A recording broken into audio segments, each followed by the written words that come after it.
Good morning दोस्तों।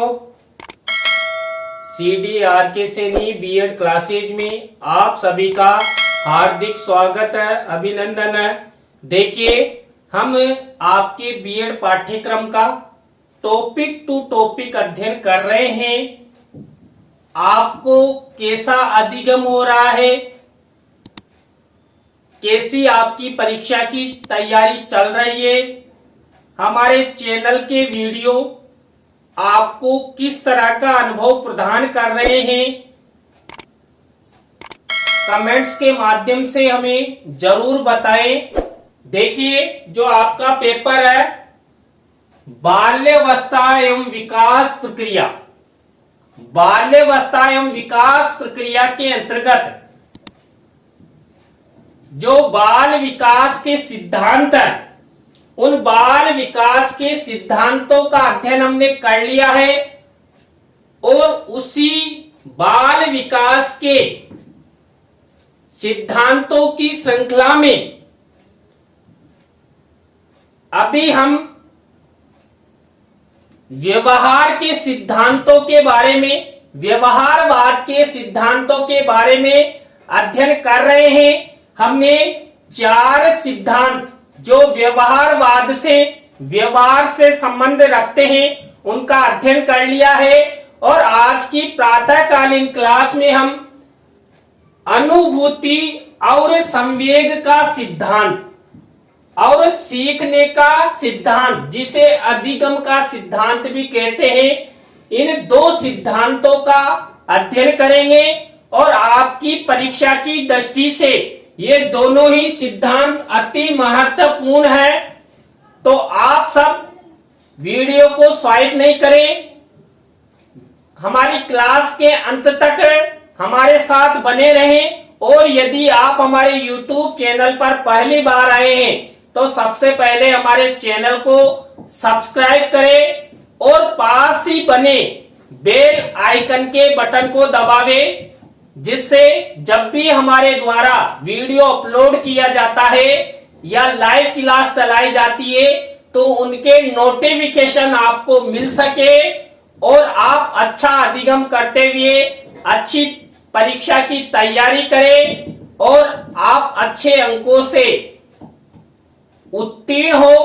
तो आइए देखते हैं अनुभूति और संवेग का सिद्धांत और सीखने का सिद्धांत। ये 2 सिद्धांत जो आज की क्लास में हम अध्ययन करेंगे, ये हमारे लिए अति महत्वपूर्ण है, इसलिए आप वीडियो के अंत तक बने रहें। तो इन दोनों सिद्धांतों में से हम सबसे पहले जो अनुभूति और संवेग का सिद्धांत है, उस सिद्धांत का अध्ययन करेंगे। इस सिद्धांत के अंतर्गत पहला बिंदु है व्यवहारवाद के अनुसार सुख की अनुभूति पूर्णतः संवेदी गति बाह्य। देखिए, व्यवहारवाद के मनोवैज्ञानिकों के बारे में हमने अध्ययन किया था कि कौन कौन से व्यवहारवादी मनोवैज्ञानिक हैं जिन्होंने व्यवहारवाद पर विशेष बल दिया। तो जो व्यवहारवाद है, उस व्यवहारवादियों के अनुसार सुख की अनुभूति, देखिए, हमें सुख की अनुभूति पूर्णतः संवेदी ग्रंथिकाओं के द्वारा, नाड़ियों के द्वारा मिलती है। देखिए, हम किसी भी प्रकार का कोई कार्य करते हैं और हमें सुख की अनुभूति होती है, तो सुख की अनुभूति कहीं बाजार में नहीं मिलती है, ये हमारी संवेदी ग्रंथिकाओं के माध्यम से हमें मिलती है। हमारे शरीर में, हमारे मन में संतुष्टि हो जाती है, तो सुख की अनुभूति पूर्णतः संवेदी गति बाह्य। ये किनके अनुसार? व्यवहारवादियों के अनुसार। अनुभूति एक यथार्थ है जो संवेदी गतिवाही क्रियाओं से जुड़ी हुई है। देखिए, हम जो भी संवेदनाएं व्यक्त करते हैं और उन संवेदनाओं की अनुभूति करते हैं, वही क्या है? वही हमारी अनुभूति है और उन्हीं अनुभूति के द्वारा हमें संवेग उत्पन्न होते हैं, जैसे सुख, दुख, क्रोध। और आप सबको पता है मैकडूगल के अनुसार 14 प्रकार के संवेग है। देखिए हमारे YouTube चैनल पर जो CDR सैनिक कंपटीशन क्लासेस के नाम से है, उस पर मैकडूगल के 14 प्रकार के संवेग और उनकी मूल प्रवृत्तियों के बारे में एक बहुत ही अच्छा वीडियो अपलोडेड है। यदि आप उसे देखना चाहते हैं तो CDR सैनिक कंपटीशन क्लासेज के नाम से YouTube पर सर्च करें और वहां पर संवेगों से संबंधित वीडियो आप देख सकते हैं। वो पूर्णतः कंपटीशन यानी साइकोलॉजी से संबंधित चैनल है। तो अनुभूति एक यथार्थ है जो संवेदी गतिवाही क्रियाओं से जुड़ी हुई होती है। अनुभूति संबंधी सभी व्यवहार उद्दीपन अनुक्रिया के वैज्ञानिक रूप है। देखिए हमें जो अनुभूति होती है, जो संवेग होते हैं, वो उद्दीपक के द्वारा ही उत्पन्न होते हैं, प्राप्त होते हैं। हम जीवन में कोई भी उद्दीपक प्राप्त करते हैं या हमें कोई भी उद्दीपक दिखाई देता है तो हमें कुछ न कुछ अनुभूति होती है, कुछ न कुछ संवेग हमारे अंदर से जन्म लेते हैं। ये सब उद्दीपन और अनुक्रिया के द्वारा होते हैं। और उद्दीपन और अनुक्रिया के सिद्धांत के बारे में भी हमने पूर्व व्यवहारवाद के सिद्धांतों के अंतर्गत अध्ययन कर लिया है। तो अनुभूति और संवेग का सिद्धांत उद्दीपन अनुक्रिया के वैज्ञानिक रूप को मानता है, क्योंकि जीवन में प्रत्येक नागरिक में, प्रत्येक बालक में, प्रत्येक बालिका में उद्दीपनों के द्वारा ही अनुक्रियाएं होती है और वही अनुक्रियाएं अनुभूति हो सकती है, हमारे संवेग हो सकते हैं। देखिए कई बार कई वस्तुओं को देखकर हमें क्रोध आता है और कई वस्तुओं को देखकर हमें सुख की अनुभूति होती है। तो यहाँ पर उद्दीपकों के माध्यम से अनुभूति और संवेग की स्थापना करने का प्रयास किया गया है। अनुभूति की अपेक्षा संवेग अधिक जटिल होते हैं। देखिए मान लीजिए किसी व्यक्ति को क्रोध आता है, तो क्रोध कहाँ आना चाहिए, कहाँ नहीं आना चाहिए। एक अध्यापक को कभी भी कक्ष में छात्रों के सामने क्रोध नहीं करना चाहिए। क्यों? क्योंकि संवेग अधिक जटिल होते हैं और क्रोध उत्पन्न हो जाने पर पूरी कक्षा का अनुशासन भंग हो सकता है, प्रभावी शिक्षण कभी भी नहीं हो सकता। तो व्यवहारवादियों के अनुसार अनुभूति की अपेक्षा संवेग अधिक जटिल होते हैं, कठिन होते हैं। या तो ये आते ही नहीं और आते हैं तो बहुत ही नुकसान कर जाते हैं। कुछ संवेग हमें सुख की अनुभूति देते हैं, कुछ संवेग हमें मुसीबत में डाल देते हैं, नई समस्याओं का जन्म कर देते हैं। इनका विकास वातावरण के माध्यम से होता है। देखिए हम जैसे वातावरण में रहेंगे, हमारे परिवारजनों के माध्यम से भी हमें संवेगों की उत्पत्ति होती है। हमारे परिवार में, हमारे पारिवारिक वातावरण में, हमारे पड़ोस के वातावरण में, हमारे विद्यालय के वातावरण में, जैसे हमें सामने वाला व्यक्ति मिलता है, कोई सदस्य मिलता है, तो उनको देखकर भी संवेग उत्पन्न होते हैं। सुख और दुख, क्रोध और भय, ये सब संवेग उद्दीपक यानी सामने जो हमें दिखाई देता है या प्राप्त होता है, उनके माध्यम से होता है। तो यहाँ पर अनुभूति और संवेग के अंतर्गत वातावरण को भी महत्वपूर्ण माना गया है। मनुष्य जिस प्रकार के वातावरण में रहता है, उसमें उसी प्रकार के शब्द संवेग विकसित होने लगते हैं। मान लीजिए किसी परिवार में कोई व्यक्ति गाली निकालता है, तो गाली निकालते ही हमारे अंदर क्या उत्पन्न होगा? संवेग उत्पन्न होगा। वो क्रोध नामक संवेग भी उत्पन्न हो सकता है। और कई ऐसे व्यक्ति होते हैं, परिवार के सदस्य होते हैं, जो अच्छा आचरण करते हैं तो हमें सुख की अनुभूति होती है। तो मनुष्य का जैसा वातावरण होगा वैसे ही उसमें संवेग उत्पन्न होंगे और वैसी ही अनुभूति उसे मिलेगी। यदि कोई बालक अच्छे विद्यालय में अध्ययन करता है, वहां पर अच्छे संस्कार मिलते हैं, तो उसका विकास भी अच्छा होगा। उसमें जो संवेग उत्पन्न होंगे वो भी सकारात्मक संवेग उत्पन्न होंगे और उसे जो अनुभूति होगी वो भी सकारात्मक अनुभूति उत्पन्न होगी। और यदि कोई बालक ऐसे विद्यालय में अध्ययन करता है जिसके विद्यालय के पास ही शराब की दुकान है, तो अपने आप ही बालक में संवेग और अनुभूति में नकारात्मक प्रभाव दिखाई देगा। इसके बाद देखिए, जो हमारा चैनल है CDRK सैनी बीएड क्लासेज, ये CDRK सैनी परिवार की ओर से संचालित है। और देखिए, आप जो ये YouTube चैनल के माध्यम से निःशुल्क अध्ययन कर रहे हैं, ये सब मेरे जीवन के आदर्श, मेरे जन्मदाता, मेरे जीवन के सब कुछ, यदि ये नहीं होते तो आज मैं आपको निःशुल्क शिक्षा किसी भी कंडीशन में प्रदान नहीं कर रहा होता।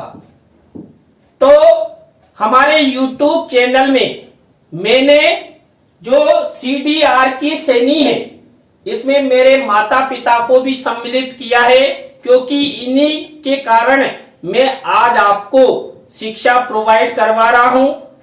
और आप सबसे अपील करता हूं कि आप सब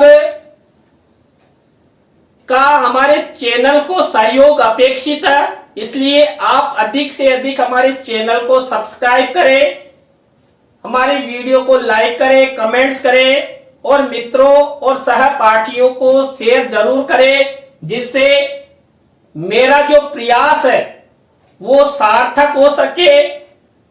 जो मैंने उद्देश्य बनाया है वो उद्देश्य सफल हो सके। इसके बाद देखिए, अब हम अध्ययन करते हैं सीखने का सिद्धांत, जिसे हम अधिगम का सिद्धांत भी कहते हैं, इंग्लिश में लर्निंग कहते हैं।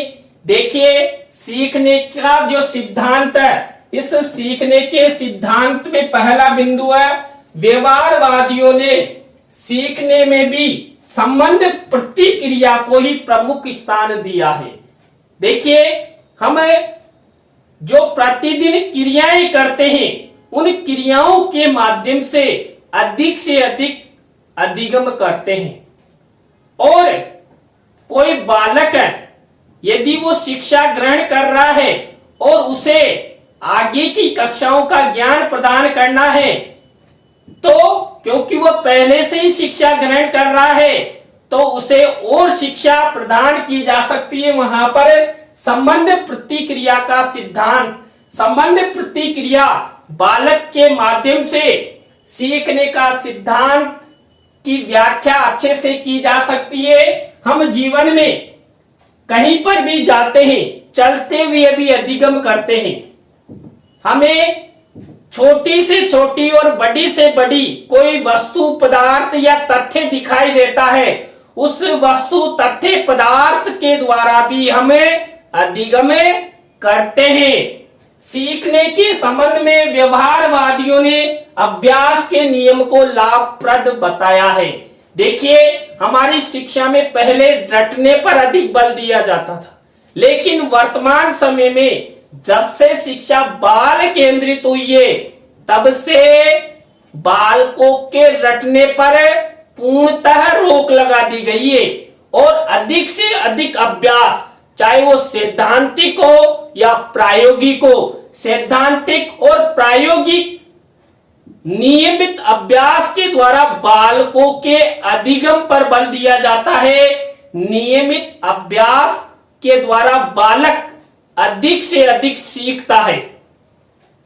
मान लीजिए कोई बालक है, उसे पहाड़े नहीं आते हैं, लेकिन वो नियमित यदि अभ्यास करता है, 1 या 2 बार उनका अभ्यास करता है, तो 10-5 दिन में ही उसे पहाड़े अच्छी तरह याद हो जाएंगे। तो अभ्यास के नियम को लाभप्रद व्यवहारवादियों ने बताया है। अभ्यास का सिद्धांत बहुत ही लाभप्रद होता है। इनके अनुसार जो व्यक्ति जैसी अंतः क्रियाएं सीखता है, वह उसी प्रकार की संवेगात्मक प्रतिक्रियाएं भी सीखता है। देखिए, मान लीजिए कोई बालक गाली निकालना सीखता है, तो उससे संबंधित प्रतिक्रियाएं वो करेगा। तो परिवार में यदि कोई सदस्य गाली निकाल रहा है, बालक सीख जाता है, तो उसे रोकना चाहिए, नहीं तो वो संबंध प्रतिक्रिया करेगा। संबंध प्रतिक्रिया से मतलब वो अन्य लोगों के सामने भी गाली निकालेगा। तो अधिगम करने हेतु हमें सकारात्मक और अच्छा अधिगम करवाना बालकों को चाहिए, जिससे इस तरह गाली गलौज वाले अधिगम बालक नहीं करे। तो अंतः क्रियाओं के माध्यम से, देखिए, अंतः क्रियाओं के माध्यम से बालक अधिक अधिगम करता है। चाहे बालक का माता के साथ अंतः क्रिया हो, या पिता के साथ हो, या छात्र का शिक्षक के साथ अंतर क्रिया हो। यदि बालक और माता, बालक और पिता, बालक और शिक्षक के मध्य अच्छी अंतर क्रिया होती है, तो बालक अच्छा अधिगम करता है। इसलिए अध्यापक का संप्रेषण बहुत अच्छा होना चाहिए। आप सब अध्यापक बनने जा रहे हैं, तो आप सब छात्र और आप में अच्छा कम्युनिकेशन होना चाहिए, अच्छी अंतःक्रिया होनी चाहिए। आप जो पढ़ाएं वो प्रभावशाली पढ़ाएं, अच्छे से पढ़ाएं, अनेक तरीके अपनाएं, दृश्य श्रव्य साधनों का उपयोग करें, जिससे बालक अधिक से अधिक अधिगम करे और बालकों का फ्यूचर अच्छे से विकसित हो। जिस प्रकार कोई व्यक्ति हारमोनियम बजाना सीखता है, तो उसकी मांसपेशियों में भी वैसा ही परिवर्तन हो जाता है, और ठीक उसी प्रकार संवेगात्मक प्रतिक्रियाओं में आंतरिक अवयवों के कार्यों में भी परिवर्तन होता है। देखिए, यहां उदाहरण दिया, हारमोनियम बजाने वाला व्यक्ति, तो हारमोनियम बजाता है तो उसे रागात्मक प्रतिक्रियाएं अधिक होने लग जाती है, और रात में ऐसे उंगलियों को करता रहता है कि उसे धुन सुनाई दे रही है हारमोनियम की। तो वो हारमोनियम बजाने वाला व्यक्ति हारमोनियम की धुन उसे सुनाई देगी, उससे संबंधित वो प्रतिक्रियाएं करेगा। देखिए, एक शिक्षक होता है, वो शिक्षक हमेशा कौन सी प्रतिक्रियाएं करता है? पढ़ाने संबंधी प्रतिक्रियाएं करता है। क्यों? क्योंकि वो एक शिक्षक है, और शिक्षक का कर्तव्य होता है बच्चों को पढ़ाना, शिक्षण करवाना, अधिगम करवाना। तो वैसी ही प्रतिक्रियाएं एक शिक्षक करता है। तो यहाँ पर हारमोनियम बजाने वाले व्यक्ति जैसी संबंध प्रतिक्रियाएं हमें करनी चाहिए। उत्तेजना प्रतिक्रिया के रूप में हम सीखने का विश्लेषण कर सकते हैं। देखिए, हम जितने सक्रिय होंगे, हम में सीखने की, अधिगम करने की जितनी उत्तेजना होगी, हम उतना ही सीखते हैं। देखिए, हम जब माँ के गर्भ से पैदा होते हैं तो कुछ भी अधिगम नहीं होता है, हम खाली कागज के समान होते हैं। लेकिन परिवारजनों, शिक्षकों के सहयोग से हम अच्छे छात्र बनते हैं, और अच्छा ज्ञान प्राप्त करते हुए अच्छे पद को धारण करते हैं, और एक दिन अच्छे शिक्षक भी बन जाते हैं। ये होता है उत्तेजना प्रतिक्रिया के द्वारा। यानी कुल मिलाकर यदि अधिगम करना है तो हमें सक्रिय रहना होगा, और सक्रिय रहते हुए ही हम अच्छा अधिगम कर सकते हैं। तो देखिए, इसके बाद संतोष, आनंद, आदि पद व्यर्थ है। सीखना मूलतः एक भौतिक एवं यांत्रिक प्रक्रिया है। जीवन में हम संतुष्टि ले लेते हैं क्या कि मुझे याद नहीं हुआ, खूब, इसलिए यहां पर संतोष को व्यर्थ माना है, आनंद को व्यर्थ माना है। क्यों? हम आनंद लेंगे तो सीखेंगे नहीं, तो हमें सक्रिय रहते हुए अधिगम करना है। इसलिए सीखना मूलतः एक भौतिक एवं यांत्रिक प्रक्रिया है। भौतिक एवं यांत्रिक क्रियाओं के द्वारा, प्रतिक्रियाओं के द्वारा, लर्निंग बाय डूइंग के द्वारा हम अधिक से अधिक सीख सकते हैं और अपने जीवन के सपनों को, अपने जीवन के लक्ष्यों को 100% प्राप्त कर सकते हैं।